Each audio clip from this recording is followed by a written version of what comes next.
Bharat 180 news కి స్వాగతం. తూర్పు గోదావరి జిల్లా బెక్కవోలు మండలంలోని కొమరిపాలెం గ్రామం పార్టీలకు అతీతంగా కులమతాలకు అతీతంగా అభివృద్ధి పదంలో దూసుకుపోతున్న ఆ గ్రామంలో ఎన్నో సంవత్సరాల తర్వాత ఒక బలమైన సామాజిక వర్గం ఒక్క తాటి మీదకు వచ్చింది. ఒక సంఘంగా ఏర్పడింది. అదే రెడ్డి సామాజిక వర్గం. అవును, కొమరిపాలెం రెడ్డి సంక్షేమ సంఘంగా ఏర్పాటు చేసి 14/9/2025 తేదీ అనగా ఆదివారం స్థానిక కళ్యాణ మండపంలో ప్రమాణ స్వీకార కార్యక్రమం ఏర్పాటు చేశారు. రాజకీయాలను, ధనిక పేద వర్గాలను పక్కన పెట్టి అట్టహాసంగా జరిగిన ఈ వేడుక అతిరథ మహారథుల రాకతో ప్రాధాన్యతను సంతరించుకుంది.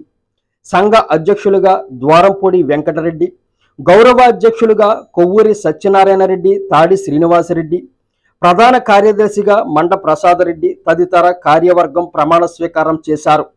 ఈ కార్యక్రమానికి ముఖ్య అతిథులుగా మాజీ ఎమ్మెల్యే డాక్టర్ సత్య సూర్యనారాయణ రెడ్డి, టీడీపీ యువనేత నల్లమిల్లి మనోజ్ రెడ్డి, కోస్తాంధ్ర రెడ్డి సంక్షేమ సంఘం అధ్యక్షులు కర్రి త్రినాథరెడ్డి, ప్రధాన కార్యదర్శి సత్య వీర్రెడ్డి, కోశాధికారి మల్లిడి సూరారెడ్డి, యువజన విభాగం అధ్యక్షులు తాడి చంద్రశేఖర్ రెడ్డి, కేపీఆర్ గ్రూప్స్ అధినేత Kovvuri Papareddy, KPR groups managing director Karri Venkata Mukundareddy, ప్రముఖ వైద్యులు doctor GSN Reddy, doctor Naveen Reddy, doctor Krishnareddy, పలువురు పారిశ్రామికవేత్తలు పాల్గొన్నారు.